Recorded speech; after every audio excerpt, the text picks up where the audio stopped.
ನಮಸ್ಕಾರ. ಮುಖ್ಯಾಂಶಗಳು.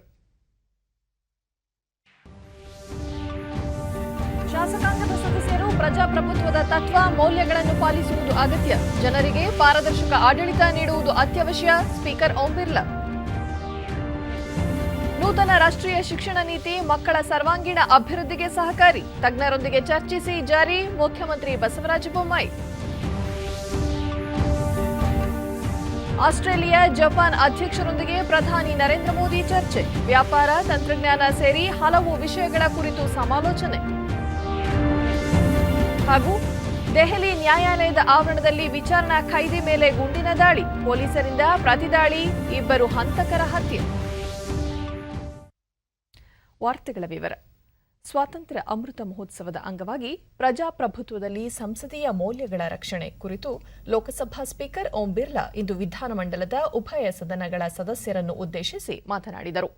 ಜನರ ಕುಂದುಕೊರತೆಗಳಿಗೆ ಧ್ವನಿ ನೀಡುವ ಗುರುತರ ಜವಾಬ್ದಾರಿ ನಿರ್ವಹಿಸುವ ಶಾಸಕಾಂಗದ ಸದಸ್ಯರು ಪ್ರಜಾಪ್ರಭುತ್ವದ ತತ್ವ ಮತ್ತು ಮೌಲ್ಯಗಳನ್ನು ಶ್ರದ್ಧೆಯಿಂದ ಪಾಲಿಸಬೇಕು ಎಂದರು. ಪ್ರಜಾಪ್ರಭುತ್ವದ ಸಂಸ್ಥೆಗಳನ್ನು ಜನರಿಗೆ ಹೆಚ್ಚು ಪಾರದರ್ಶಕ ಮತ್ತು ಉತ್ತರದಾಯಕವಾಗಿ ಮಾಡುವಂತೆ ನೋಡಿಕೊಳ್ಳಬೇಕು. ಆಡಳಿತದ 3 ಅಂಗಗಳಾದ ಶಾಸಕಾಂಗ, ಕಾರ್ಯಾಂಗ ಮತ್ತು ನ್ಯಾಯಾಂಗಗಳ ಪೈಕಿ ಜನರ ನಿರೀಕ್ಷೆಗಳಿಗೆ ಅನುಗುಣವಾಗಿ ಕಾನೂನುಗಳನ್ನು ರೂಪಿಸುವ ಶಾಸಕಾಂಗ ಪ್ರಮುಖ ಪಾತ್ರ ಹೊಂದಿದೆ. ಹೀಗಾಗಿ ಕಾನೂನುಗಳ ಬಗ್ಗೆ ಸಮಗ್ರ ಚರ್ಚೆ, ಚಿಂತನಾ ಮಂಥನ ನಡೆಸುವುದು ನಮ್ಮ ಜವಾಬ್ದಾರಿ. ಈ ಪ್ರಕ್ರಿಯೆಯಲ್ಲಿ ಶಾಸಕರು ಸಕ್ರಿಯವಾಗಿ ಭಾಗವಹಿಸಬೇಕು ಎಂದರು. ಇತ್ತೀಚಿನ ದಿನಗಳಲ್ಲಿ ಅಗತ್ಯವಿರುವಷ್ಟು ಚರ್ಚೆ, ಶಾಸಕರ ಭಾಗವಹಿಸುವಿಕೆ, ಚಿಂತನೆಗಳು ನಡೆಯದಿರುವುದು ಕಳವಳಕಾರಿ ಸಂಗತಿ ಎಂದ ಸ್ಪೀಕರ್ ಓಂ ಬಿರ್ಲಾ ಸದನದ ಅಮೂಲ್ಯ ಸಮಯ ವ್ಯರ್ಥವಾಗದಂತೆ ನೋಡಿಕೊಳ್ಳಬೇಕು ಎಂದು ಹೇಳಿದರು. सर्वोच्च बलिदान आज भी हमें प्रेरणा देता है. साथियों, कर्नाटक की लोकतंत्र की यात्रा अत्यंत समृद्ध और गौरवशालीपूर्ण रही है. इस लोकतांत्रिक यात्रा को समृद्ध बनाने में जिन जिन नेताओं का योगदान रहा, मैं उनके प्रति अपनी कृतज्ञता व्यक्त करता हूं. हमें बीएस येदियुरप्पा जी का अभिनंदन करने का मौका मिला.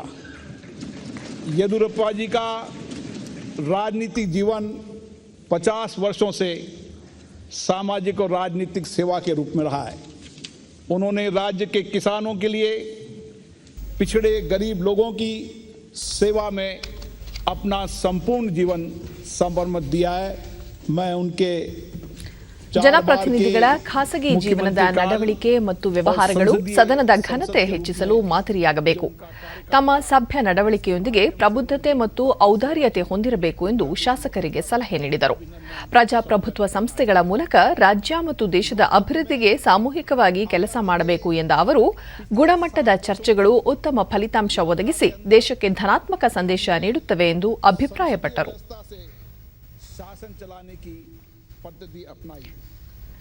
ವಿಧಾನ ಪರಿಷತ್ ಸಭಾಪತಿ ಬಸವರಾಜ ಹೊರಟ್ಟಿ, ದೆಹಲಿಯಲ್ಲಿ ನಿರ್ಮಾಣಗೊಳ್ಳುತ್ತಿರುವ ನೂತನ ಸಂಸತ್ತಿನ ಯಾವುದಾದರೂ ಒಂದು ವಿಭಾಗಕ್ಕೆ ವಿಶ್ವಕ್ಕೆ ಸಂಸತ್ತಿನ ಪರಿಕಲ್ಪನೆಯನ್ನು ಪರಿಚಯಿಸಿದ ಅನುಭವ ಮಂಟಪದ ಹೆಸರು ಇಡಬೇಕು ಎಂದು ಲೋಕಸಭಾ ಸ್ಪೀಕರ್ ಓಂ ಬಿರ್ಲಾ ಅವರಿಗೆ ಮನವಿ ಮಾಡಿದರು.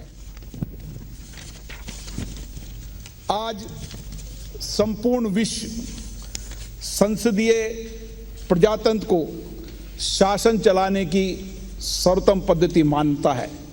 ऐसे में हमारी 75 साल की ये संसदीय लोकतंत्र की यात्रा और सशक्त हुई है और मजबूत हुई है. हमारे लोकतंत्र में सदैव से ही जनता रही है. संविधान बनाने वाले हमारे मनुष्यों ने भी जनता को केंद्र में रखकर संविधान का निर्माण किया था. यही कारण है भारत में अभी तक 17 आम चुनाव और 300 से अधिक विधानसभा चुनाव सफलतापूर्ण संपन्न हुए, जिसमें मतदाताओं की हर चुनाव में सक्रिय भागीदारी बढ़ना इस बात का प्रमाण है कि हमारा लोकतंत्र सशक्त हुआ है. लोकतंत्र के प्रति लोगों की आस्था बढ़ी है. चुनाव के बाद सत्ता का सहज हस्तांतरण हमारी लोकतंत्र की प्रतिबद्धता को दर्शाता है. देश की लोकतांत्रिक संस्थाओं के माध्यम से हमने जनता के कल्याण को सर्वोपरि माना है। इन्हीं विधानमंडलों के माध्यम से हम जनता की अपेक्षाओं, आकांक्षाओं को पूरा करते हैं और जनता के हितों को ध्यान में रखकर कानून भी बनाते हैं। लेकिन आज ವಿಧಾನಸಭಾಧ್ಯಕ್ಷ ವಿಶ್ವೇಶ್ವರ ಹೆಗಡೆ ಕಾಗೇರಿ ಶಾಸನಸಭೆಗೆ ಆಯ್ಕೆಯಾದ ಶಾಸಕರು ಪ್ರಜಾಪ್ರಭುತ್ವದ ರಕ್ಷಣೆಯ ಜವಾಬ್ದಾರಿಯನ್ನು ಪ್ರತಿಜ್ಞೆಯಾಗಿ ಸ್ವೀಕರಿಸುವಂತಾಗಬೇಕು, ಸಂಸದೀಯ ವ್ಯವಸ್ಥೆಯ ಮೌಲ್ಯಗಳನ್ನು ಎತ್ತಿ ಹಿಡಿಯಬೇಕು ಎಂದು ಹೇಳಿದರು. ರಾಜ್ಯ ಶಾಸಕಾಂಗದ ಇತಿಹಾಸದಲ್ಲೇ ಮೊಟ್ಟಮೊದಲ ಬಾರಿಗೆ ಆರಂಭಿಸಿರುವ ಅತ್ಯುತ್ತಮ ಶಾಸಕ ಪ್ರಶಸ್ತಿಯನ್ನು ಮಾಜಿ ಮುಖ್ಯಮಂತ್ರಿ ಬಿಎಸ್ ಯಡಿಯೂರಪ್ಪ ಅವರಿಗೆ ಸ್ಪೀಕರ್ ಓಂ ಬಿರ್ಲಾ ಅವರು ಇದೇ ವೇಳೆ ಪ್ರದಾನ ಮಾಡಿದರು. 10 ದಿನಗಳ ಕಾಲ ನಡೆದ ವಿಧಾನಮಂಡಲದ ಉಭಯ ಸದನಗಳ ಕಲಾಪವನ್ನು ಅನಿರ್ದಿಷ್ಟ ಅವಧಿಗೆ ಮುಂದೂಡಲಾಯಿತು. ಇಂದು ವಿಧಾನಸಭಾ ಕಲಾಪ ಆರಂಭವಾಗುತ್ತಿದ್ದಂತೆ ಸಭಾಧ್ಯಕ್ಷ ವಿಶ್ವೇಶ್ವರ ಹೆಗಡೆ ಕಾಗೇರಿ ಪ್ರಶ್ನೋತ್ತರ ಕಲಾಪವನ್ನು ಕೈಗೆತ್ತಿಕೊಂಡರು. ಕೋವಿಡ್ ಸೋಂಕಿನ ಸಂದರ್ಭದಲ್ಲಿ ಸೇವೆ ಸಲ್ಲಿಸಿರುವ ಅಂಗನವಾಡಿ ಕಾರ್ಯಕರ್ತೆಯರಿಗೆ ಗೌರವಧನ ಹೆಚ್ಚಿಸುವಂತೆ ಶಾಸಕ ಯತೀಂದ್ರ ಸದನದ ಗಮನ ಸೆಳೆದರು. ವ್ಯಾಕ್ಸಿನೇಷನ್ ಡ್ರೈವಲ್ಲೂ ಕೂಡ ಅವ್ರದ್ದು ಬಹಳ ಪ್ರಮುಖವಾದ ಪಾತ್ರ ಇದೆ. ಯಾವುದೇ ಒಂದು ಮಹಿಳಾ ಮತ್ತು ಮಕ್ಕಳ ಯೋಜನೆಗಳನ್ನು ಅನುಷ್ಠಾನಗೊಳಿಸೋದ್ರೊಳಗೆ ಅಂಗನವಾಡಿ ಸಹಾಯಕರ ಬಹಳ ಪಾತ್ರ ಇದೆ. ಹಾಗಾಗಿ ಅವ್ರಿಗೆ ಬರ್ತಿರುವಂತಹ ಏನು ಸಹಾಯದಿಂದ ಕೇವಲ 5,250 ರೂಪಾಯಿಗಳು ಮಾತ್ರ, ಅದು ಸಾಲೋದಿಲ್ಲ. ಇಂದಿನ ದುಬಾರಿ ದಿನಗಳಲ್ಲಿ ಸಾಲೋದಿಲ್ಲ. ಹಾಗಾಗಿ ಅದನ್ನು ಹೆಚ್ಚಿಗೆ ಮಾಡಬೇಕು. ಕಳೆದ ವರ್ಷ 20ನೇ ಇಸ್ವಿಲಿ ಮೊದಲನೇ ಕೊರೋನಾ ಅಲ ಆದಮೇಲೆ ಬೇಕಾದಷ್ಟು ಜನ ಅಂಗನವಾಡಿ ಕಾರ್ಯಕರ್ತರು, ಸಹಾಯಕರು ಎಲ್ಲ ಬಂದು ಬೆಂಗಳೂರಲ್ಲಿ ಬೃಹತ್ ಪ್ರತಿಭಟನೆ ಮಾಡಿದ್ದಾರೆ. ಸರ್ಕಾರ ಅದಕ್ಕೆ ಸ್ಪಂದಿಸಿಲ್ಲ. ದಯವಿಟ್ಟು ಅವ್ರಿಗೆ ಸಂಬಳ ಜಾಸ್ತಿ ಮಾಡಿಕೊಡ್ಬೇಕು. ಇದಕ್ಕೆ ಉತ್ತರಿಸಿದ ಮಹಿಳಾ ಮತ್ತು ಮಕ್ಕಳ ಕಲ್ಯಾಣ ಖಾತೆ ಸಚಿವ ಆಚಾರ್ ಹಾಲಪ್ಪ, ಕೋವಿಡ್ ಸಂದರ್ಭದಲ್ಲಿ ಅಂಗನವಾಡಿ ಕಾರ್ಯಕರ್ತೆಯರಿಗೆ ವಿಶೇಷವಾಗಿ 2,000 ರೂಪಾಯಿ ಗೌರವಧನ ನೀಡಲಾಗಿದೆ. ಕೇಂದ್ರ ಮತ್ತು ರಾಜ್ಯ ಸರ್ಕಾರದ ಸಹಯೋಗದಲ್ಲಿ ಪ್ರತಿ ತಿಂಗಳು 5,250 ರೂಪಾಯಿ ಗೌರವಧನ ನೀಡಲಾಗುತ್ತಿದೆ. ಮುಂದಿನ ದಿನಗಳಲ್ಲಿ ಗೌರವಧನ ಹೆಚ್ಚಳ ಕುರಿತು ಕ್ರಮ ವಹಿಸಲು ಚಿಂತಿಸಲಾಗುವುದು ಎಂದು ತಿಳಿಸಿದರು. ಅದರೊಳಗೆ ಕೇಂದ್ರ ಸರ್ಕಾರದ 1,500, ರಾಜ್ಯ ಸರ್ಕಾರದ 100 ಕೂಡಿ ಮತ್ತೆ ರಾಜ್ಯ ಸರ್ಕಾರದ ಹೆಚ್ಚುವರಿಯಾಗಿ 2,750 ಕೊಟ್ಟು 5,250 ಕೂಡ ಈ ಹೆಚ್ಚು ಮಾಡಿದ್ದನ್ನು ಇವತ್ತು ನಾವು ನೋಡ್ತಾ ಇದ್ದೀವಿ. ಇದು ಅಷ್ಟೇ ಅಲ್ಲ, ಇನ್ನೊಂದು ತಮ್ಮ ಗಮನಕ್ಕೆ ನಾನು ತರಕ್ಕೆ ಬರ್ತೀನಿ. ತಾವೇನು ಹೇಳಿದ್ರಿ, ಇವತ್ತು ಅವರಿಗೆ ಇದ್ರ ಜೊತೆಗೆ ಇವತ್ತು ಇನ್ನೂ ಅನೇಕ ಸೌಲಭ್ಯಗಳನ್ನು ಕೂಡ ಕೊಡ್ತಕ್ಕಂಥದ್ದನ್ನು ತಾವು ಕೂಡ ಗುರುತಿರಬಹುದು ಅಂತ ನಾನು ಮಾಡ್ತೀನಿ. ಈಗಾಗಲೇ 10 ಕೋಟಿ ರೂಪಾಯಿ. ಶಾಸಕ ಶಿವಲಿಂಗೇಗೌಡ ಮಾತನಾಡಿ, ರಾಜ್ಯದ ಕೃಷಿ ಮಾರುಕಟ್ಟೆಗಳಲ್ಲಿ ಇರುವ ತರಕಾರಿ ಮಾರುಕಟ್ಟೆಯನ್ನು ಪ್ರತ್ಯೇಕಿಸಿ ತಾಲೂಕಿಗೆ ಒಂದರಂತೆ ಶೀತಲೀಕರಣ ಘಟಕಗಳನ್ನು ತೆರೆಯುವ ಮೂಲಕ ರೈತರಿಗೆ ನೆರವಾಗಬೇಕು. ಖಾಸಗಿ ಶೀತಲೀಕರಣ ಘಟಕಗಳಿಗೆ ಅವಕಾಶ ನೀಡುವುದರಿಂದ ರೈತರಿಗೆ ತೊಂದರೆಯಾಗಲಿದೆ ಎಂದರು. ಒಂದು ಆಡಳಿತ ಮಂಡಳಿ ಕೂಡ ಅಲ್ಲಿ ಇರತಕ್ಕಂಥದ್ದು ಆ ಒಂದು ಬೀದರ್ ಸಕ್ಕರೆ ಕಾರ್ಖಾನೆಯಲ್ಲಿ ಇರೋದರಿಂದ ಆಡಳಿತ ಮಂಡಳಿಯಿಂದ ಯಾವುದರ ಒಂದು ಪ್ರಸ್ತಾವನೆ ಬಂದರೆ ರೈತರ ಹಿತವನ್ನು ಕಾಪಾಡ್ತಕ್ಕಂಥದ್ದು ಅದು ಸರ್ಕಾರದ ಆದ್ಯ ಕರ್ತವ್ಯ.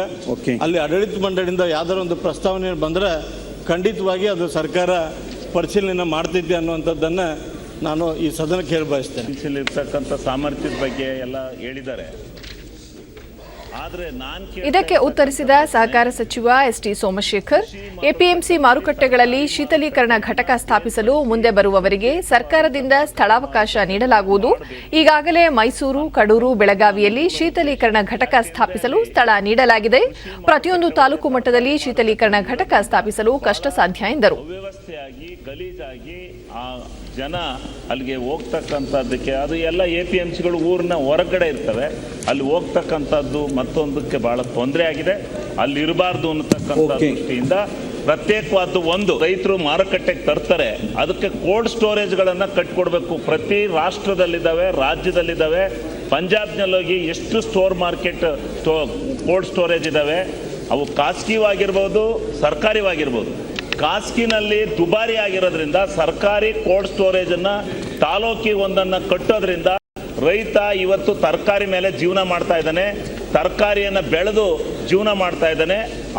92 ಅಧಿಸೂಚಿತ ಕೃಷಿ. ಇದಕ್ಕೆ ಉತ್ತರಿಸಿದ ಸಹಕಾರ ಸಚಿವ ಎಸ್ಟಿ ಸೋಮಶೇಖರ್, ಎಪಿಎಂಸಿ ಮಾರುಕಟ್ಟೆಗಳಲ್ಲಿ ಶೀತಲೀಕರಣ ಘಟಕ ಸ್ಥಾಪಿಸಲು ಮುಂದೆ ಬರುವವರಿಗೆ ಸರ್ಕಾರದಿಂದ ಸ್ಥಳಾವಕಾಶ ನೀಡಲಾಗುವುದು. ಈಗಾಗಲೇ ಮೈಸೂರು, ಕಡೂರು, ಬೆಳಗಾವಿಯಲ್ಲಿ ಶೀತಲೀಕರಣ ಘಟಕ ಸ್ಥಾಪಿಸಲು ಸ್ಥಳ ನೀಡಲಾಗಿದೆ. ಪ್ರತಿಯೊಂದು ತಾಲೂಕು ಮಟ್ಟದಲ್ಲಿ ಶೀತಲೀಕರಣ ಘಟಕ ಸ್ಥಾಪಿಸಲು ಕಷ್ಟ ಸಾಧ್ಯ ಎಂದರು. ಸದ್ಯಕ್ಕೆ ಪರಿಸ್ಥಿತಿಯಲ್ಲಿ ಸನ್ಮಾನ್ಯ ಇಲ್ಲ ಅಧ್ಯಕ್ಷರೇ. ಇನ್ನೊಂದು ಕೋಲ್ಡ್ ಸ್ಟೋರೇಜ್ ಏನು ಕೇಳಿದ್ದಾರೆ, ಇದು ಹಾರ್ಟಿಕಲ್ಚರ್ ಡಿಪಾರ್ಟ್ಮೆಂಟಿಂದ ಉತ್ತರವನ್ನು ತರಿಸಿ ಅವರಿಗೆ ಸನ್ಮಾನ್ಯ ಕೊಟ್ಟಿದ್ದೀನಿ ಅಧ್ಯಕ್ಷರೇ. ಜೊತೆಗೆ ನಾವು APMCಲೂ ಕೂಡ ಎಲ್ಲೆಲ್ಲಿ APMCಲಿ ಜಾಗ ಇದೆ ಅದನ್ನು 50%ಗೆ ಕೋಲ್ಡ್ ಸ್ಟೋರೇಜ್ ಮಾಡ್ತಕ್ಕಂಥವ್ರಿಗೆ ಕೊಡ್ತಕ್ಕಂಥ ವ್ಯವಸ್ಥೆ ಮಾಡಿದ್ದೇವೆ. ಈ ಮಧ್ಯೆ ಮುಖ್ಯಮಂತ್ರಿ ಬಸವರಾಜ ಬೊಮ್ಮಾಯಿ ಮಾತನಾಡಿ, ನೂತನ ರಾಷ್ಟ್ರೀಯ ಶಿಕ್ಷಣ ನೀತಿ ಮಕ್ಕಳ ಸರ್ವಾಂಗೀಣ ಅಭಿವೃದ್ಧಿಗೆ ಸಹಕಾರಿಯಾಗಲಿದೆ. ಅನೇಕ ತಜ್ಞರು, ಶಿಕ್ಷಣ ಪರಿಣಿತರು, ಸಮಾಜ ಸೇವಕರು ಸೇರಿದಂತೆ ಅನೇಕರ ಜೊತೆ ಸಮಾಲೋಚನೆ ನಡೆಸಿ ಶಿಕ್ಷಣ ನೀತಿಯನ್ನು ಜಾರಿಗೆ ತರಲಾಗಿದೆ ಎಂದರು.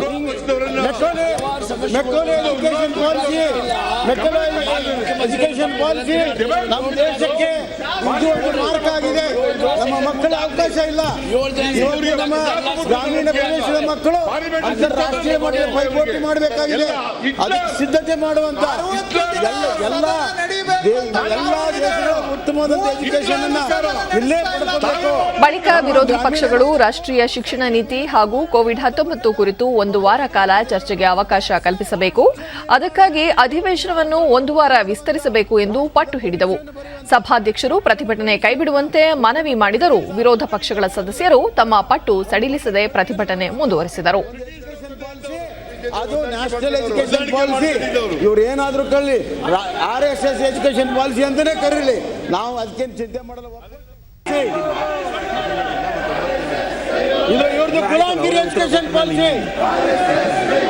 ಕಾಂಗ್ರೆಸ್ ಇದು ಗುಲಾಮ್ಗಿರಿ ಎಜುಕೇಶನ್ ಪಾಲಿಸಿ. ನಮ್ದು ದೇಶದ ಅಸ್ಮಿತಾ, ಈ ದೇಶದ ಸ್ವಾಭಿಮಾನ ಎಜುಕೇಶನ್ ಪಾಲಿಸಿ.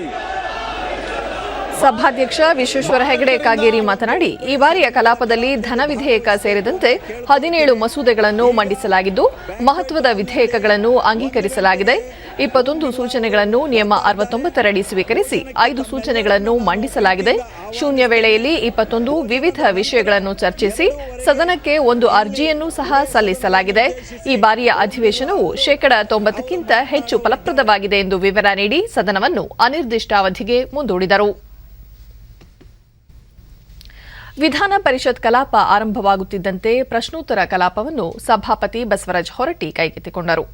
ಇದಕ್ಕೂ ಮುನ್ನ ಶೂನ್ಯ ವೇಳೆಯಲ್ಲಿ ರಾಜ್ಯದಲ್ಲಿ ಮಕ್ಕಳು ಮತ್ತು ಮಹಿಳೆಯರ ಮೇಲೆ ನಡೆಯುತ್ತಿರುವ ದೌರ್ಜನ್ಯ ಪ್ರಕರಣಗಳನ್ನು ತಡೆಗಟ್ಟುವ ಕುರಿತು ಚರ್ಚೆ ನಡೆಸಲಾಯಿತು. ನಿಯಮ 330ರ ಅಡಿ ನಡೆದ ಈ ಚರ್ಚೆಗೆ ಸರ್ಕಾರದ ಪರವಾಗಿ ಉತ್ತರಿಸಿದ ಕಾನೂನು ಸಚಿವ ಜೆಸಿ ಮಾಧುಸ್ವಾಮಿ, ರಾಜ್ಯದಲ್ಲಿ ದೌರ್ಜನ್ಯ ಪ್ರಕರಣಗಳು ಪದೇ ಪದೇ ನಡೆಯುತ್ತಿವೆ. ತಪ್ಪಿತಸ್ಥರಿಗೆ ಶಿಕ್ಷೆ ಪ್ರಮಾಣ ಹೆಚ್ಚಿಸಲು ಕಠಿಣ ಕಾನೂನು ತರುವ ಜೊತೆಗೆ ಅಗತ್ಯ ಕಾಯ್ದೆಗೆ ಸೂಕ್ತ ತಿದ್ದುಪಡಿ ತರಲಾಗುವುದು. ಇಂತಹ ಪ್ರಕರಣಗಳನ್ನು ಹತ್ತಿಕ್ಕಲು ಕಾಯ್ದೆಗೆ ಅಗತ್ಯ ತಿದ್ದುಪಡಿ ತರಲು ಸರ್ಕಾರ ಬದ್ಧವಾಗಿದೆ. ಈ ಸಂಬಂಧ ಸರ್ಕಾರ ಕಾನೂನು ತಜ್ಞರೊಂದಿಗೆ ಚರ್ಚೆ ನಡೆಸಿ ಸೂಕ್ತ ತೀರ್ಮಾನ ಕೈಗೊಂಡಿದೆ ಎಂದು ಸದನಕ್ಕೆ ತಿಳಿಸಿದರು. ನಂತರ ವಿಧಾನಸಭೆಯಿಂದ ಅಂಗೀಕಾರ ರೂಪದಲ್ಲಿದ್ದ ಸಂರಕ್ಷಣೆ ವಿಧೇಯಕ 2021 ಮುಖ್ಯಮಂತ್ರಿ ಅವರ ಪರವಾಗಿ ಕಾನೂನು ಸಚಿವ ಜೆಸಿ ಮಾಧುಸ್ವಾಮಿ ಮಂಡಿಸಿ ಧಾರ್ಮಿಕ ಕೇಂದ್ರಗಳ ರಕ್ಷಣೆಗೆ ಈ ವಿಧೇಯಕ ತರಲಾಗಿದೆ ಎಂದರು. ವಿಧೇಯಕಕ್ಕೆ ಧ್ವನಿಮತದ ಮೂಲಕ ಅಂಗೀಕಾರ ದೊರೆಯಿತು.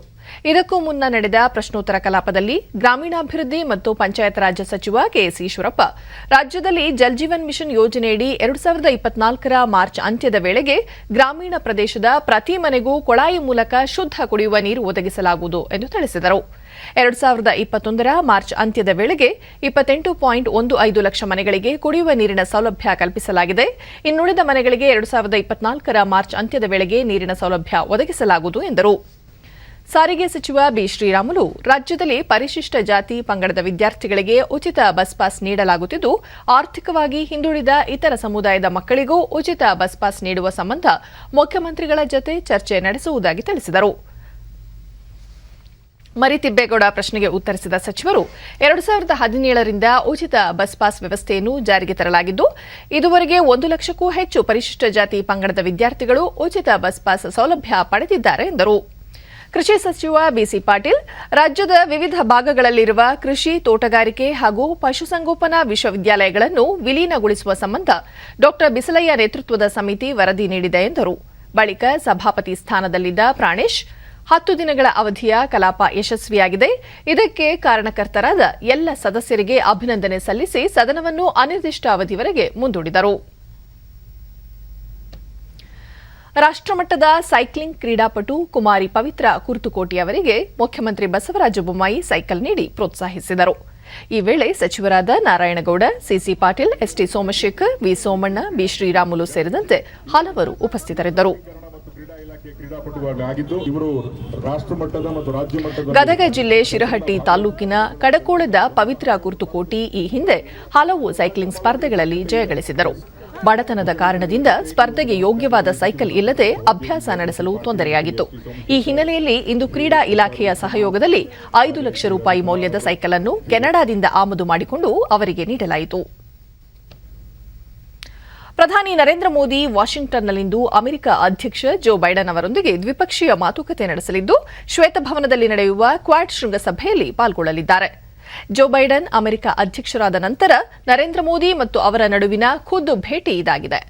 ಮಾತುಕತೆ ವೇಳೆ ಕೋವಿಡ್ ಕುರಿತಂತೆ ಪ್ರಮುಖವಾಗಿ ಚರ್ಚೆಯಾಗುವ ಸಾಧ್ಯತೆ ಇದೆ.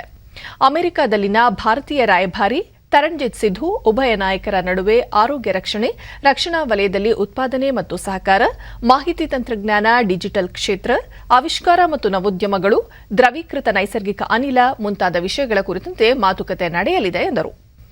ಬೈಡನ್ ಅವರು ಮೊದಲ ಬಾರಿಗೆ ಆಯೋಜಿಸಿರುವ ಕ್ವಾಡ್ ನಾಯಕರ ಶೃಂಗಸಭೆಯಲ್ಲಿ ಪ್ರಧಾನಿ ನರೇಂದ್ರ ಮೋದಿ, ಆಸ್ಟ್ರೇಲಿಯಾ ಪ್ರಧಾನಿ ಸ್ಕಾಟ್ ಮ್ಯಾರಿಸನ್ ಮತ್ತು ಜಪಾನ್ ಪ್ರಧಾನಿ ಯೋಶಿಹಿಡೆ ಸುಗಾ ಪಾಲ್ಗೊಳ್ಳಲಿದ್ದಾರೆ. ಅಮೆರಿಕ ಪ್ರವಾಸದಲ್ಲಿರುವ ಪ್ರಧಾನಿ ನರೇಂದ್ರ ಮೋದಿ ಜಪಾನ್ ಪ್ರಧಾನಿ ಯೋಶಿಹಿಡೆ ಸುಗಾ ಅವರೊಂದಿಗೆ ವಾಷಿಂಗ್ಟನ್ನಲ್ಲಿ ನಿಯೋಗ ಮಟ್ಟದ ಸಭೆ ನಡೆಸಿದರು. ಸಭೆಯಲ್ಲಿ ಎರಡೂ ದೇಶಗಳ ನಡುವೆ ವ್ಯಾಪಾರ, ಸಾಂಸ್ಕೃತಿಕ ಸಂಬಂಧಗಳಿಗೆ ಮತ್ತಷ್ಟು ಉತ್ತೇಜನ ನೀಡುವುದು, ಮುಂಬೈ ಅಹಮದಾಬಾದ್ ನಡುವಿನ ಹೈಸ್ಪೀಡ್ ಯೋಜನೆ ನಿಗದಿತ ಕಾಲಾವಧಿಯಲ್ಲಿ ಪೂರ್ಣಗೊಳಿಸುವುದು, ಹಿಂದೂ ಮಹಾಸಾಗರ ಪ್ರದೇಶದಲ್ಲಿ ಶಾಂತಿ ನೆಲೆಸುವುದು ಮತ್ತು ರಕ್ಷಣಾ ಸಂಬಂಧಗಳ ಕುರಿತು ದ್ವಿಪಕ್ಷೀಯ ಮಾತುಕತೆ ನಡೆಸಿದರು. ಅಲ್ಲದೆ ಇದೇ ವೇಳೆ ಪ್ರಧಾನಿ ನರೇಂದ್ರ ಮೋದಿ ಆಸ್ಟ್ರೇಲಿಯಾ ಸಹವರ್ತಿ ಸ್ಕಾಟ್ ಮಾರಿಸನ್ ಅವರೊಂದಿಗೂ ಸಹ ಮಾತುಕತೆ ನಡೆಸಿ ಇಂಡೋ ಪೆಸಿಫಿಕ್ ವಲಯದಲ್ಲಿ ಪರಸ್ಪರ ಸಹಕಾರ, ಸಂಬಂಧ ವೃದ್ಧಿ, ಕೋವಿಡ್ನಿಂದಾಗಿ ಸರಕು ಸರಬರಾಜು ಸರಪಳಿಯನ್ನು ಮರುಸ್ಥಾಪಿಸುವುದರ ಕುರಿತು ಚರ್ಚಿಸಿದರು. ಬೆಲೆ ಏರಿಕೆ ವಿರೋಧಿಸಿ ಕಾಂಗ್ರೆಸ್ ಪ್ರತಿಭಟನೆ ಮುಂದುವರೆಸಿದ್ದು, ಕೆಪಿಸಿಸಿ ಅಧ್ಯಕ್ಷ ಡಿಕೆ ಶಿವಕುಮಾರ್, ವಿಧಾನಸಭೆ ವಿರೋಧ ಪಕ್ಷದ ನಾಯಕ ಸಿದ್ದರಾಮಯ್ಯ ಟಾಂಗಾದಲ್ಲಿ ವಿಧಾನಸೌಧಕ್ಕೆ ತೆರಳುವ ಮೂಲಕ ಸರ್ಕಾರದ ಆಡಳಿತ ವೈಖರಿಯನ್ನು ಖಂಡಿಸಿದ್ದಾರೆ. ಪೆಟ್ರೋಲ್, ಡೀಸೆಲ್ ಸೇರಿದಂತೆ ದಿನಬಳಕೆಯ ವಸ್ತುಗಳ ಬೆಲೆ ಏರಿಕೆಯಿಂದ ಜನಸಾಮಾನ್ಯರು ಸಂಕಷ್ಟಕ್ಕೆ ಸಿಲುಕಿದ್ದಾರೆ. ಆಹಾರ ಪದಾರ್ಥಗಳ ಬೆಲೆ ತಗ್ಗಿಸಲು ಕ್ರಮ ಕೈಗೊಳ್ಳಬೇಕು ಎಂದು ಕಾಂಗ್ರೆಸ್ ಒತ್ತಾಯಿಸಿದೆ. 2019-20 ಸಾಲಿನ ರಾಷ್ಟ್ರೀಯ ಸೇವಾ ಯುವ ಪುರಸ್ಕಾರ ಪ್ರದಾನ ಸಮಾರಂಭವನ್ನು ರಾಷ್ಟ್ರಪತಿ ರಾಮನಾಥ್ ಕೋವಿಂದ್ ವರ್ಚುವಲ್ ಮೂಲಕ ಉದ್ಘಾಟಿಸಿದರು. ದೆಹಲಿಯಲ್ಲಿ ಆಯೋಜಿಸಲಾಗಿದ್ದ ಕಾರ್ಯಕ್ರಮದಲ್ಲಿ ಕೇಂದ್ರ ಯುವ ಕ್ರೀಡಾ ಸಬಲೀಕರಣ ಖಾತೆ ಸಚಿವ ಅನುರಾಗ್ ಸಿಂಗ್ ಠಾಕೂರ್, ರಾಜ್ಯ ಸಚಿವ ಪ್ರಾಮಾಣಿಕ್ ನಿತೀಶ್ ಸೇರಿದಂತೆ ಹಲವರು ಉಪಸ್ಥಿತರಿದ್ದರು. ಬಳಿಕ ರಾಮನಾಥ್ ಕೋವಿಂದ್, ವಿದ್ಯಾರ್ಥಿ ಜೀವನದಲ್ಲಿ ಜೀವನ ಮಹತ್ವದ ಘಟ್ಟ ತಲುಪುತ್ತದೆ. ಮಹಾತ್ಮ ಗಾಂಧೀಜಿಯವರು ತಮ್ಮ ಜೀವನವನ್ನು ಸಮಾಜದ ಒಳಿತಿಗಾಗಿಯೇ ಸಮರ್ಪಿಸಿದ್ದರು. ಅವರ ಜೀವನದ ಸ್ಫೂರ್ತಿಯಾಗಿದ್ದ ರಾಷ್ಟ್ರೀಯ ಸೇವಾ ಯೋಜನೆಯ ಯುವಕರು ಗ್ರಾಮೀಣ ಭಾರತದ ಅಭಿವೃದ್ಧಿಗೆ ಶ್ರಮಿಸುತ್ತಿದ್ದಾರೆ. ಯುವಕರಲ್ಲಿ ಸಮರ್ಪಣಾ ಭಾವ ಮೂಡಿಸಲು ಎನ್ಎಸ್ಎಸ್ನ ಪಾತ್ರ ಮಹತ್ವದ್ದು ಎಂದು ಹೇಳಿದರು. विद्यार्थी जीवन में ही भली प्रकार से ग्रहण किए जा सकते हैं. मैं एनएसएस को इसीलिए एक दूरदर्शितापूर्ण योजना मानता हूं कि इसके माध्यम से स्कूल और कॉलेज में शिक्षा प्राप्त करने वाले विद्यार्थियों को समाज और देश की सेवा से जुड़ने का अवसर जीवन के आरंभ में ही प्राप्त हो जाता है. और इस समय ಅನುರಾಗ್ ಸಿಂಗ್ ಠಾಕೂರ್, ಯುವಕರೇ ದೇಶದ ಭವಿಷ್ಯ. ರಾಷ್ಟ್ರೀಯ ಸೇವಾ ಯೋಜನೆಯ ಯುವ ಪಡೆ ಗ್ರಾಮೀಣ ಜೀವನವನ್ನು ಹತ್ತಿರದಿಂದ ಅರಿತು ನವಭಾರತ ನಿರ್ಮಾಣಕ್ಕೆ ತಮ್ಮದೇ ಆದ ರೀತಿಯಲ್ಲಿ ಸೇವೆ ಸಲ್ಲಿಸುತ್ತಿದ್ದಾರೆ. ಕೋವಿಡ್ ಸೋಂಕಿನ ಸಂದರ್ಭದಲ್ಲಿ ಎನ್ಎಸ್ಎಸ್ ಸೇವಕರು ರೋಗ ನಿಯಂತ್ರಿಸುವಲ್ಲಿ ಮಹತ್ವದ ಪಾತ್ರ ವಹಿಸಿದ್ದಾರೆ. ಅಲ್ಲದೆ ಹಲವು ತುರ್ತು ಸಂದರ್ಭಗಳಲ್ಲಿ ಸೇವೆ ಸಲ್ಲಿಸುತ್ತಿದ್ದಾರೆ. ಯುವ ಜನತೆ ಅವಕಾಶಗಳಿಗಾಗಿ ಕಾಯದೆ ಅವಕಾಶಗಳನ್ನು ಸೃಷ್ಟಿಸಿಕೊಳ್ಳಬೇಕು ಎಂದು ತಿಳಿಸಿದರು. यदि आप भारत की वास्तविक स्थिति को महसूस करना चाहते हैं तो आपको गांव में जाना, गांव के साधारण लोगों के साथ रहना होगा और उनकी जीवन शैली को अपनाना होगा और अपनी संस्कृति और विरासत के साथ जुड़ना होगा. ಇದೇ ಸಂದರ್ಭದಲ್ಲಿ ವಿವಿಧ ರಾಜ್ಯಗಳ ಸಾಧಕರನ್ನು ಸನ್ಮಾನಿಸಲಾಯಿತು. ಕರ್ನಾಟಕದ ರಾಜೀವ್ ಗಾಂಧಿ ವಿಶ್ವವಿದ್ಯಾಲಯದ ಡಾಕ್ಟರ್ ಡಿ ವಸಂತ ಶೆಟ್ಟಿ ಅವರಿಗೆ ಪ್ರಶಸ್ತಿ ನೀಡಿ ಗೌರವಿಸಲಾಯಿತು. आपके मार्गदर्शन में गोद लिए गए गांव में डॉक्टर बी वसंत शेट्टी, राजीव गांधी स्वास्थ्य विज्ञान विश्वविद्यालय कर्नाटक, डॉक्टर बी वसंत शेट्टी के मार्गदर्शन में पौधारोपण और विभिन्न स्वास्थ्य व रक्तदान शिविरों का आयोजन किया गया. ಕಳೆದ 7 ವರ್ಷಗಳಲ್ಲಿ ಭಾರತದ ಆರ್ಥಿಕ ವ್ಯವಸ್ಥೆಯಲ್ಲಿ ಸದ್ಯದ ಪೀಳಿಗೆಗೆ ಮತ್ತು ಭವಿಷ್ಯದ ಪೀಳಿಗೆಗಾಗಿ ಮಹತ್ತರ ಬದಲಾವಣೆಗಳು ಆಗುತ್ತಿವೆ ಎಂದು ಕೇಂದ್ರ ಹಣಕಾಸು ಸಚಿವೆ ನಿರ್ಮಲಾ ಸೀತಾರಾಮನ್ ಹೇಳಿದ್ದಾರೆ. ಚಂಡೀಗಢದಲ್ಲಿಂದು ಸುದ್ದಿಗೋಷ್ಠಿಯಲ್ಲಿ ಅವರು ಪ್ರಧಾನಿ ನರೇಂದ್ರ ಮೋದಿ ಅವರ ಜನ್ಮದಿನದ ಅಂಗವಾಗಿ ದೇಶಾದ್ಯಂತ ಸೇವಾ ಸಮರ್ಪಣಾ ಅಭಿಯಾನ ಹಮ್ಮಿಕೊಳ್ಳಲಾಗಿದೆ. ದೇಶಕ್ಕೆ ಮತ್ತಷ್ಟು ಸೇವೆ ಸಲ್ಲಿಸಲು ಈ ಕಾರ್ಯಕ್ರಮ ಸ್ಫೂರ್ತಿಯಾಗಿದೆ. ಭಾರತದ ಆರ್ಥಿಕ ವ್ಯವಸ್ಥೆಯಲ್ಲಿ ಮಹತ್ತರ ಪರಿವರ್ತನೆ ಆಗುತ್ತಿದೆ. ಸಣ್ಣ ಮತ್ತು ಭಾರೀ ಪ್ರಮಾಣದ ಉದ್ಯಮಗಳು ತಮ್ಮ ವಾಣಿಜ್ಯ ವಹಿವಾಟಿನ ಮಾರ್ಗಗಳನ್ನು ಬದಲಿಸಿಕೊಳ್ಳುತ್ತಿವೆ. ಆರ್ಥಿಕ ಚಟುವಟಿಕೆಗಳಲ್ಲಿ ಎಲ್ಲರನ್ನೂ ಭಾಗಿಯಾಗಿಸಿಕೊಂಡು ಮುನ್ನಡೆಯಲಾಗುತ್ತಿದೆ. ಮಹತ್ತರ ಬದಲಾವಣೆಗಳ ನಡುವೆ ಸಬ್ಕಾ ಸಾಥ್, ಸಬ್ಕಾ ವಿಕಾಸ್, ಸಬ್ಕಾ ವಿಶ್ವಾಸ್ ಮತ್ತು ಸಬ್ಕಾ ಪ್ರಯಾಸ ತತ್ವವನ್ನು ಮರೆತಿಲ್ಲ ಎಂದರು. ದೇಶದಲ್ಲಿ ಅನೇಕ ಸುಧಾರಣೆಗಳ ಮೂಲಕ ಉದ್ಯಮ ಸ್ನೇಹಿ ವಾತಾವರಣ ನಿರ್ಮಾಣವಾಗಿದೆ. ಸಣ್ಣ ಉದ್ಯಮಗಳಿಗೂ ಬ್ಯಾಂಕ್ಗಳ ಮೂಲಕ ಸಾಲ ಸೌಲಭ್ಯ ದೊರೆಯುತ್ತಿದೆ. ಜನಸಾಮಾನ್ಯರಿಗೂ ಸಾಲ ನೀಡಿಕೆ ಪ್ರಮಾಣ ಏರಿಕೆಯಾಗಿದೆ.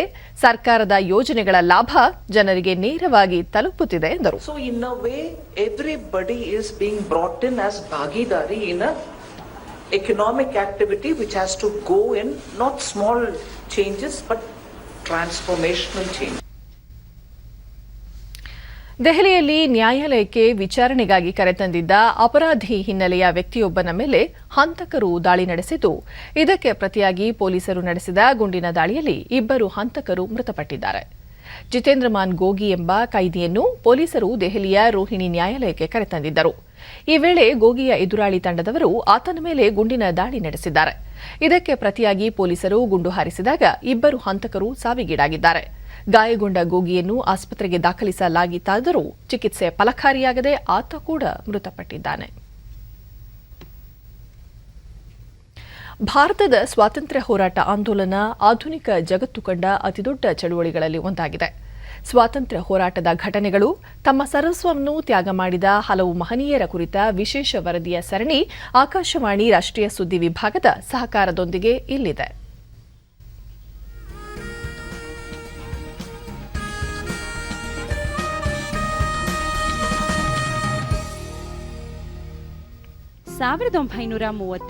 ಸೆಪ್ಟೆಂಬರ್ 24 21ನೇ ಚಿಕ್ಕ ವಯಸ್ಸಿನಲ್ಲಿಯೇ ಕ್ರಾಂತಿಕಾರಿ ಪ್ರೀತಿಲತಾ ವಟೇದಾರ್ ತಮ್ಮ ಜೀವವನ್ನು ತ್ಯಾಗ ಮಾಡಿದ ದಿನ. ಶಾಲಾ ದಿನಗಳಿಂದ ಭಾರತದ ಸ್ವಾತಂತ್ರ್ಯಕ್ಕಾಗಿ ತನ್ನನ್ನೇ ಸಮರ್ಪಿಸಿಕೊಂಡಿದ್ದ ಅವರಿಗೆ ರಾಣಿ ಲಕ್ಷ್ಮೀಬಾಯಿಯ ಶೌರ್ಯವೇ ಸ್ಫೂರ್ತಿ. ಕೋಲ್ಕತ್ತಾದಲ್ಲಿ ಶಿಕ್ಷಣವನ್ನು ಪೂರ್ಣಗೊಳಿಸಿದ ನಂತರ ಹುಟ್ಟೂರಾದ ಚಿತ್ತಗಾಂಗ್ನಲ್ಲಿ ಆಂಗ್ಲ ಮಾಧ್ಯಮಿಕ ಶಾಲೆಯಲ್ಲಿ ಮುಖ್ಯೋಪಾಧ್ಯಾಯಿನಿಯಾಗಿ ವೃತ್ತಿ ಆರಂಭಿಸಿದರು. ಅಲ್ಲಿಯೇ ಪ್ರಸಿದ್ಧ ಸ್ವಾತಂತ್ರ್ಯ ಹೋರಾಟಗಾರ ಮಾಸ್ಟರ್ ದಾ ಸೂರ್ಯಸೇನ್ ನೇತೃತ್ವದಲ್ಲಿ ಅವರು ಕ್ರಾಂತಿಕಾರಿಗಳ ಜೊತೆಗೂಡಿದರು. ಪ್ರೀತಿಲತಾ ಅವರ ಸಹೋದರರು ಕ್ರಾಂತಿಕಾರಿ ರಾಜಕೀಯದಲ್ಲಿ ಸಕ್ರಿಯರಾಗಿದ್ದರು. ಪ್ರೀತಿಲತಾ ಸೂರ್ಯಸೇನ್ ಗುಂಪಿನ ಮೊದಲ ಮಹಿಳಾ ಸದಸ್ಯೆ. 1932ರ ಜಲಾಲಾಬಾದ್ ಹಿಲ್ಸ್ ಕದನದಲ್ಲಿ ಮೀಸಲು ಪೊಲೀಸ್ ಪಡೆಯನ್ನು ಸೆರೆ ಹಿಡಿಯುವಲ್ಲಿ ಹಾಗೂ ಟೆಲಿಫೋನ್ ಮತ್ತು ಟೆಲಿಗ್ರಾಫ್ ಕಚೇರಿಯ ವಿನಾಶ ಮಾಡಿದ ಕ್ರಾಂತಿಕಾರಿ ಗುಂಪಿನ ಪ್ರಮುಖ ಸದಸ್ಯೆಯಾಗಿ ಪ್ರೀತಿಲತಾ ಕಾರ್ಯನಿರ್ವಹಿಸಿದರು. ನಂತರ 15 ಕ್ರಾಂತಿಕಾರಿಗಳ ಗುಂಪಿನ ಮುಂದಾಳತ್ವ ವಹಿಸಿದ ಪ್ರೀತಿಲತಾ ಬಹರ್ತಲಾ ಯುರೋಪಿಯನ್ ಕ್ಲಬ್ನ ಮೇಲೆ ಯಶಸ್ವಿ ದಾಳಿ ನಡೆಸಿದರು. ಪುರುಷನ ವೇಷ ಧರಿಸಿದ್ದರೂ ಅವರು ರಾತ್ರಿಯಲ್ಲಿ ತಪ್ಪಿಸಿಕೊಳ್ಳುವ ಮಾರ್ಗವಿಲ್ಲದೆ ಬ್ರಿಟಿಷರ ಕೈಗೆ ಸಿಕ್ಕಿಬಿದ್ದರು. ನಂತರ ಬ್ರಿಟಿಷ್ ಆಡಳಿತ ಆಕೆಗೆ ಸೆರೆವಾಸ ನೀಡಿತು. ಆಕೆ ಹುತಾತ್ಮಳಾದ ಘಟನೆ ಭಾರೀ ಸಂಚಲನವನ್ನು ಸೃಷ್ಟಿಸಿತು. ದೇಶದಾದ್ಯಂತ ಕ್ರಾಂತಿಕಾರಿಗಳಿಗೆ ಈಕೆ ಸ್ಫೂರ್ತಿಯಾದಳು. ಮೇಡಂ ಕಾಮಾ ಎಂದೇ ಪ್ರಸಿದ್ಧರಾದ ಸ್ವಾತಂತ್ರ್ಯ ಹೋರಾಟಗಾರ್ತಿ ಭೀಕಾಜಿ ರುಸ್ತುಂ ಕಾಮಾ 1861ರ ಸೆಪ್ಟೆಂಬರ್ 24ರಂದು ಮುಂಬೈನಲ್ಲಿ ಜನಿಸಿದರು. ರಾಷ್ಟ್ರೀಯತಾವಾದಿ ಶ್ಯಾಮಜಿ ಕೃಷ್ಣವರ್ಮ ಮತ್ತು ದಾದಾಭಾಯಿ ನವರೋಜಿ ಅವರೊಂದಿಗಿನ ಲಂಡನ್ ಭೇಟಿ ಆಕೆಯ ಭಾರತ ಸ್ವಾತಂತ್ರ್ಯ ಸಂಗ್ರಾಮ ಕಾರ್ಯಕ್ಕೆ ಸ್ಫೂರ್ತಿಯಾಯಿತು. 1905ರಲ್ಲಿ ಲಂಡನ್ನಲ್ಲಿ ಭಾರತೀಯ ಹೋಮ್ ರೂಲ್ಸ್ ಸೊಸೈಟಿಯನ್ನು ಸ್ಥಾಪಿಸಲು ಕಾಮಾ ಬೆಂಬಲ ನೀಡಿದರು. ಪ್ಯಾರಿಸ್ಗೆ ಸ್ಥಳಾಂತರಗೊಂಡ ನಂತರ ಪ್ಯಾರಿಸ್ ಇಂಡಿಯನ್ ಸೊಸೈಟಿಯನ್ನು ಸಹ ಸ್ಥಾಪಿಸಿದರು. ಹಲವರೊಂದಿಗೆ ಕಾಮಾ ಒಡಗೂಡಿ ಭಾರತದ ಬಿಡುಗಡೆಯ ಚಳುವಳಿಗೆ ಕ್ರಾಂತಿಕಾರಿ ಸಾಹಿತ್ಯವನ್ನು ಬರೆದು ಪ್ರಕಟಿಸಿ ವಿತರಿಸಿದರು. 1907ರ ಆಗಸ್ಟ್ 22ರಂದು ಜರ್ಮನಿಯ ಸ್ಟಟ್ಗಾರ್ಡ್ನಲ್ಲಿ ನಡೆದ 2ನೇ ಸಮಾಜವಾದಿ ಕಾಂಗ್ರೆಸ್ ಸಮ್ಮೇಳನದಲ್ಲಿ ಭಾಗವಹಿಸಿದ್ದರು. ಫ್ಲಾಗ್ ಆಫ್ ಇಂಡಿಯನ್ ಇಂಡಿಪೆಂಡೆನ್ಸ್ ಎಂದು ಆಕೆ ಹೆಸರಿಸಿದ್ದ ಬಾವುಟದ ಧ್ವಜಾರೋಹಣವನ್ನು ಮಾಡಿದರು. ಈ ಧ್ವಜವನ್ನು ನಂತರ ಬ್ರಿಟಿಷ್ ಭಾರತಕ್ಕೆ ಇಂದುಲಾಲ್ ಯಾಗ್ನಿಕ್ ತಂದರು. ಮತ್ತು ಇಂದಿಗೂ ಪುಣೆಯ ಮರಾಠ ಮತ್ತು ಕೇಸರಿ ಗ್ರಂಥಾಲಯದಲ್ಲಿ ಇದನ್ನು ಪ್ರದರ್ಶನಕ್ಕೆ ಇಡಲಾಗಿದೆ. ಇಂದಿನ ರಾಷ್ಟ್ರಧ್ವಜದ ರಚನೆಯಲ್ಲಿ ಕಾಮ ಧ್ವಜಾರೋಹಣ ಮಾಡಿದ ಬಾವುಟವು ಒಂದು ಮಾದರಿಯಾಗಿದೆ.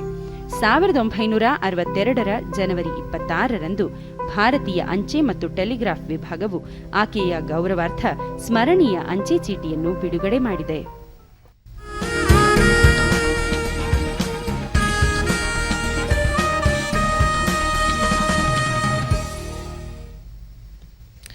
ಪ್ರಧಾನಿ ನರೇಂದ್ರ ಮೋದಿ ಅವರು ಇದೇ 26ರಂದು ಮಾಸಿಕ ಜನಪ್ರಿಯ ರೇಡಿಯೋ ಕಾರ್ಯಕ್ರಮ ಮನ್ ಕಿ ಬಾತ್ನಲ್ಲಿ ದೇಶದ ಜನತೆಯೊಂದಿಗೆ ತಮ್ಮ ವಿಚಾರಧಾರೆಗಳನ್ನು ವಿನಿಮಯ ಮಾಡಿಕೊಳ್ಳಲಿದ್ದಾರೆ. ಬರುವ ಭಾನುವಾರ ಬೆಳಗ್ಗೆ 11 ಗಂಟೆಗೆ 81ನೇ ಆವೃತ್ತಿಯ ಈ ಕಾರ್ಯಕ್ರಮ ಆಕಾಶವಾಣಿ ಮತ್ತು ದೂರದರ್ಶನ ವಾಹಿನಿಯಲ್ಲಿ ಪ್ರಸಾರವಾಗಲಿದೆ. ಈ ಬಾರಿಯ ಮನ್ ಕಿ ಬಾತ್ ಕಾರ್ಯಕ್ರಮದಲ್ಲಿ ಹಲವಾರು ಆಸಕ್ತಿದಾಯಕ ವಿಷಯಗಳು ಪ್ರಸಾರವಾಗಲಿವೆ. ಕೊನೆಯಲ್ಲಿ ಮತ್ತೊಮ್ಮೆ ಮುಖ್ಯಾಂಶಗಳು. ಶಾಸಕಾಂಗದ ಸದಸ್ಯರು ಪ್ರಜಾಪ್ರಭುತ್ವದ ತತ್ವ ಮೌಲ್ಯಗಳನ್ನು ಪಾಲಿಸುವುದು ಅಗತ್ಯ, ಜನರಿಗೆ ಪಾರದರ್ಶಕ ಆಡಳಿತ ನೀಡುವುದು ಅತ್ಯವಶ್ಯ, ಸ್ಪೀಕರ್ ಓಂ ಬಿರ್ಲಾ.